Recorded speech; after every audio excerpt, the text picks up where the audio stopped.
Welcome to the newest episode of Beyond the Fame with Jason Fraley. I'm your host, Jason Fraley, picking the brains of the top filmmakers, musicians, and artists of our time. Gordon Lightfoot performs live at the Weinberg Center in Frederick, Maryland tomorrow and Capital One Hall in Tysons, Virginia on Monday. I spoke with the Canadian folk rock legend about his prolific career from Early Morning Rain to the wreck of the Edmund Fitzgerald. Gordon Lightfoot, hey, thanks so much for joining us on WTOP in Washington, D.C. Okay, Jason, thank you very much. I assume you'll be playing the hits, but isn't there also, didn't you just do your first full-length album in like 14 years? I guess we'll hear some of that stuff too. It has been 14 years since I had an album there. My last album, I completed my contract with Warner Brothers in 2004, in 2004. Yeah, and I assume we'll hear some songs off of the new albums. But if people come out, I assume you'll play all the old hits as well, right? I will play. I have a very well selected program of material that I play, which includes the hits, and the fact that we're doing like about 65 shows a year. That's impressive. And we've got that all organized. That's impressive. You're still and we play all over North America. That's so awesome. So awesome. Well, whenever I have a legend like yourself on, I mean, I'd always love to hear sort of your story, how you got into it to begin with. I know you were born in Ontario, Canada back in 38. Like, do you remember what music was played around your house that your parents played? Or I want to know like how you got into music yourself. Well, the first music I heard was classical music.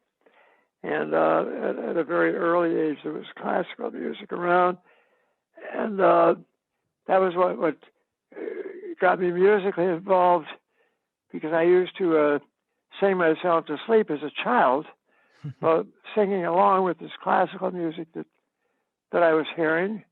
My aunt, my uncle, they were into it. They had tapes of people like Jan Pierce, the famous opera singer, and people like that, and I would hum along with that stuff. And by the time I got to be about 5 or 6 years old, though, I was getting into like regular radio. My mother had recognized that I had musical ability, and was getting me interested in joining the church choir and in taking piano lessons. So that got started really quite young. I was about 10 years old by the time I started studying piano. And I was doing piano and vocal at the same time. My mother, Jessica, was the person who inspired me most. My father was very good. My dad, Gordon Sr., was quite interested in what I was doing too. I was lucky that way. I had a couple of great parents who encouraged me. They saw me getting into music in the latter part of public school, and they saw me getting involved in it as soon as I got to high school. I was involved in musical productions at the high school that I went to. I played in 4 comic operas over a period of 4 or 5 years, from grade 9 to grade 13, and I got a job in playing in a band, and the story goes on from there. I went to music school when I was 19 years old, down in the States in California. I flew out there. I lived in Toronto, flew out to California, went to music school, and to learn how to write music, to manuscript, how to commit music to manuscript.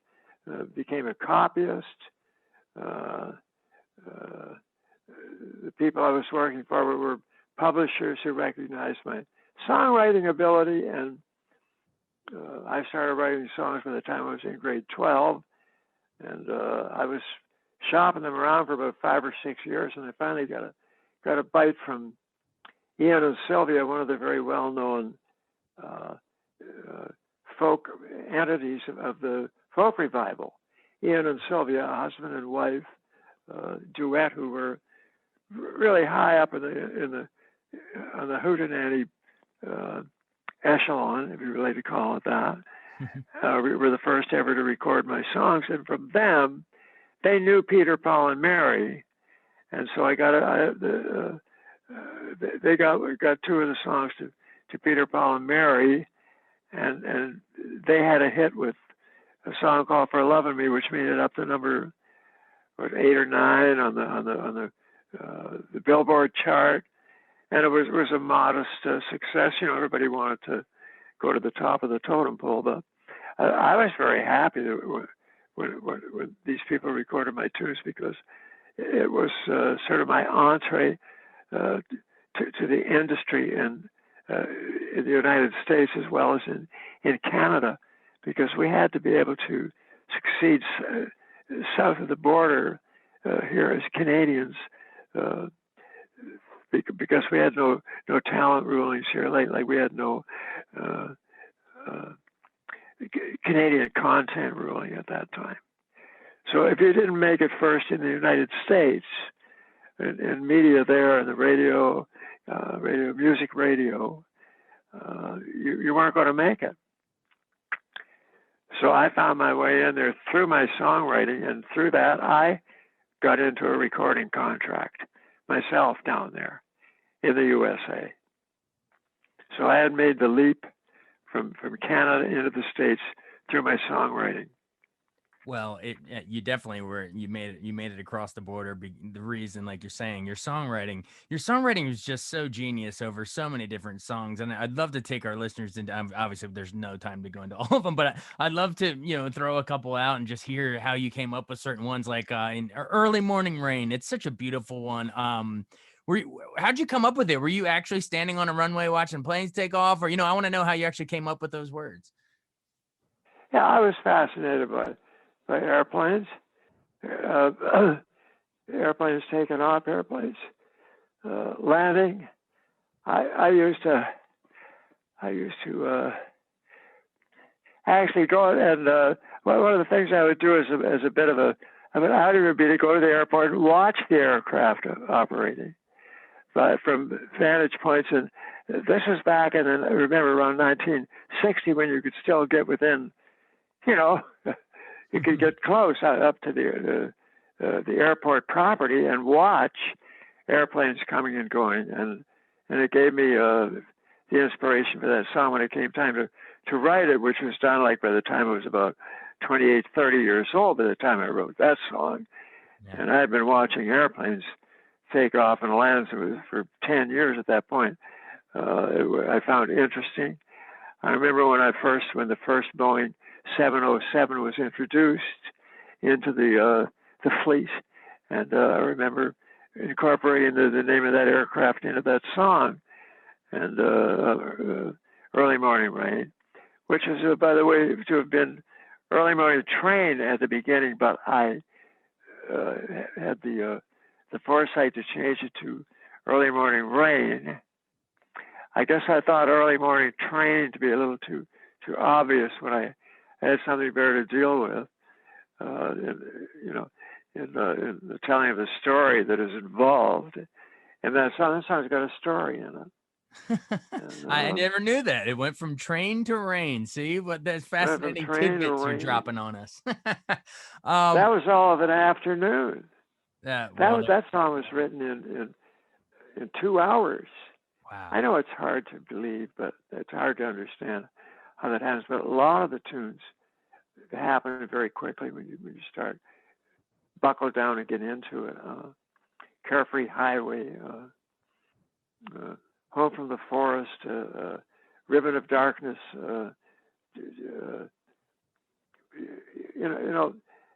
I can't even begin to. I could give you my. I suppose my top 12 right now. I mean, all of which are written very, very quickly. Just a minute here. I'm just looking through some pages here now. One of these days I'm going to get with the 21st century and get in. I don't do the internet, and I don't even have a cell phone. No, that's okay. I have. That's what I'm here for. My top one would be 14 Karat Gold. If you could read my mind, Gotta Press On, Fine as Fine Can Be, Rainy Day People, Home from the Forest, Beautiful, Winter Night, Canadian Railroad Trilogy. You know, a lot of titles that are really top drawer stuff. I actually there's very little of my stuff that I hear now today that actually doesn't sound that badly to me. And I was worried that my level of talent had not emerged to its full extent during those early albums. And yeah, we had quite a bit of success there. And I kept trying to improve as I went along. By the time I got up to about album number 10 or number 12, I was starting to get the kind of results that I expected of myself in my songwriting. Oh. By that time, it had gotten to the point where it didn't matter anymore because it would almost seem like after the record, the Edmund Fitzgerald, the one I wrote about the ship that sank in Lake Superior, that probably might be my last hit, but I made 5, 6 more albums after that. And they were all good, great albums. My best album ever was East of Midnight. I did that one in, 1985 when that one came out. That was my best one ever. So you think East of Midnight was probably, by that time, my acceptance into the recording industry had gone over the hill. I'd had 5 Grammy nominations by then. I was pleased with that. And my show and my stage show and my road show and how we go about doing it and how we engineer the whole project is one of the really thrilling parts about it because it's fun staying prepared in a state of preparation to do all these things that we do, and you have to stay ready and to do it. Like you're not going to be doing it constantly. Right now, I'm on a 3.5 week furlough from touring because we just did 10 shows, and we're taking a rest right now. We're resting, and we're going out again on the 15th of July to do another 9 shows down in the USA. Oh, most of the ones we've been doing have been in the upper quarter of the country, all the way out to Iowa and east into New England and Pennsylvania, Ohio, Indiana, Maryland, all the states in New York.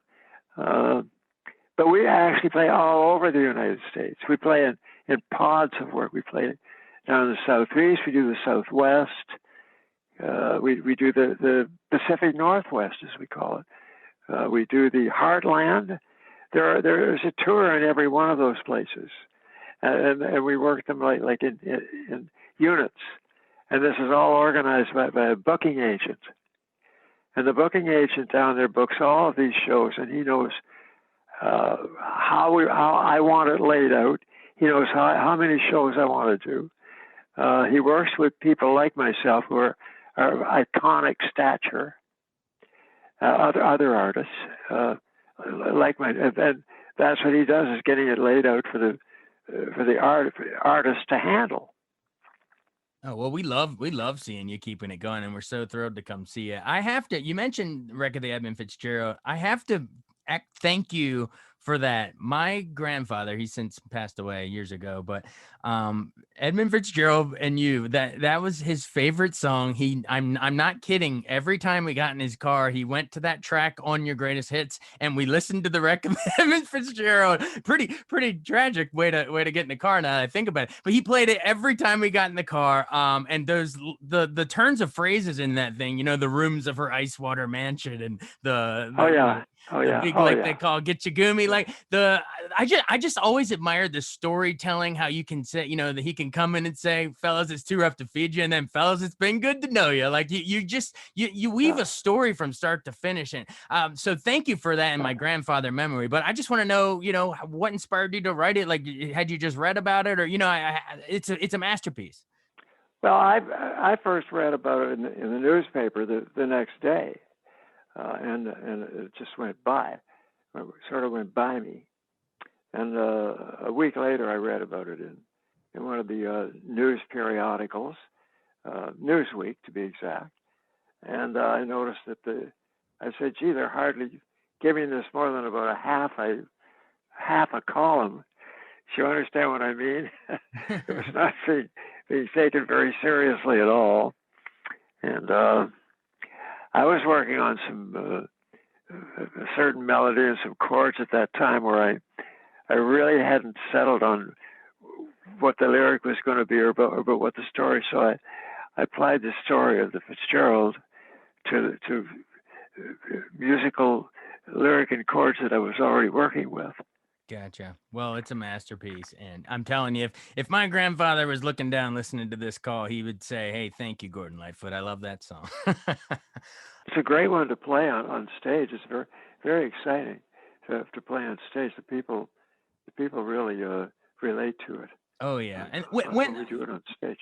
When other, shipwreck stuff are in pop culture, a movie like Titanic comes out, do you think somewhere buried in viewers' minds they're thinking of your lyrics? I mean, you kind of wrote the textbook for that kind of a tragic storytelling. Well, I had done other things like that. I mean, the record, a record producer at Warner Brothers called it a fluke. That it was, but the record company wanted it to come out, and they also wanted an editing job done on it, and I did that by shortening all the instrumentals for the single, and it worked, and I didn't lose any of the verses, and the record company was trying to get it cut down to the point where they could get it into top 20 radio, which they were able to do as a result of the editing job that we did on it, and it was actually an easy job to do. There are about 7 quite long instrumentals in it. I took the 8 bars out of the middle of each one of them, and it worked out. It worked out. You got it from 6 minutes and 15 seconds down to 4 minutes without losing any of the content of the story. And then the record company then was able to get it airplay on the top 20 station in LA, KNX. So it finally made it right through into number 1. Once it got on that station, it went right up to number 1. It's a masterpiece. In Billboard. If you ask me, it's a masterpiece. But thanks so much for your time. There's so many others I wanted to talk about, but maybe just time for a couple more in here. Sure. Oh, thank you. I didn't know if you had to run, but I could talk all day about your stuff. I love it. But yeah. If you could read my mind, and a song like "Beautiful," you could tell both sides of the coin. "Beautiful" is such a great love song. The lyrics are so beautiful about a lover, a soulmate kind of a person. And then you got "If You Could Read My Mind," which is like, I don't know where we went wrong. It's about a divorce or something falling apart. But are you when you're writing to both sides of that, are you just pulling from personal experience, or what's the key to sort of writing both the love lyrics and then the heartache lyrics, like those two songs? Well. I've been on both sides of that coin. Yeah. I've gone heads and tails on that one. Like I've gone both ways. Like it's like a roller coaster. I've the ups and the downs of the relationships that I've had with women, and a lot of that stuff reflects itself, and I'm very happily married right now to a lady named Kim, and we've been married now, God, about 7 or 8 years now. It's like, but I understand about what it feels like to have to be out of a relationship, and understand what it feels like to getting into a relationship, and that reflects it. Then the poetic license then comes into the picture. Well, yeah. And along similar lines, I guess, Sundown, another masterpiece, another troubled relationship, sticky situation in that song. Oh yeah, it's a good painting of another troubled relationship. It doesn't mean much. I never really admit to relating any of that stuff particularly to anything. I just chalk it up to poetic license. Right. You got to watch that too, because poetic license will get you in trouble, as you can well imagine. Well, people want to probably draw ties to it, and you're just saying, no, I'm Yeah. just riffing here based on an amalgamation of experiences in my life. Well, it's a great Oh song. yeah. Oh, it ain't easy. Oh yeah, I tell you, absolutely. it's a couple of divorces, and it's uh, there's you can get some feeling into your writing when you have that going down. It sneaks up on you later when you're feeling better. This is when you write about the bad stuff. You don't write about it while it's going on. It comes back to you later on. You use it, uh, in a poetic way, and out of it comes a song. And remember, we're always under contract. Sure. We're always we've got a record contract. Man, you're supposed to write songs. Supposed to crank them out. That's right, and that's what I did. You So totally I've got did. about 240 of them on record right now, and it doesn't matter to me whether I ever make another record again. I'm 83 years of age now, and touring it's smooth and it's easy, but there comes a time when it starts making you tired. Yeah. And I'm starting to feel a little bit tired right now, but we're not getting ready to retire or do anything like that. I run a 5-piece orchestra. We travel with 14 people. 14 of us travel. Are they rainy day every people time. or? The stage people, the transportation people. I have four just on crew. Man. 5 musicians. My wife travels with me because she looks after the oxygen. I have emphysema. I have lung disease. She looks after the oxygen. That's one of her responsibilities. She makes sure an I get oxygen fed. tank? You mean she carries an oxygen tank around? And she gets along well with all the other people in my organization. That's awesome. Well, that's one of the reasons why I took her on and why I married her. That's beautiful, and hey, if you can tour together, that's the way to do it, right there. Awesome. Well, we can't wait to see you and all of your hits. I mean, Rainy Day People and so many we haven't even mentioned. There's too many, but we really appreciate you. Again, Gordon Lightfoot coming 2 times to see him in Maryland. You can see him in Frederick, Maryland at Weinberg Center on July 20th, and then in Tysons, Virginia at the new Capital One Hall on July 25th. Hey, it was great to talk with you. Thanks so much for taking so much time for us and going into all deep dives into all these songs. Thank you. Thank you very much for having me. All right. We'll see you at the shows. Okay. All right. All right. Thanks very much, Jason. Yep. No, thank you, sir. Bye. Okay. Right. Bye. Thanks so much for listening to Beyond the Fame with Jason Fraley. Our theme music is Scott Buckley's Clarion. Remember to give us a 5-star rating if you like what you hear. We'll see you next time.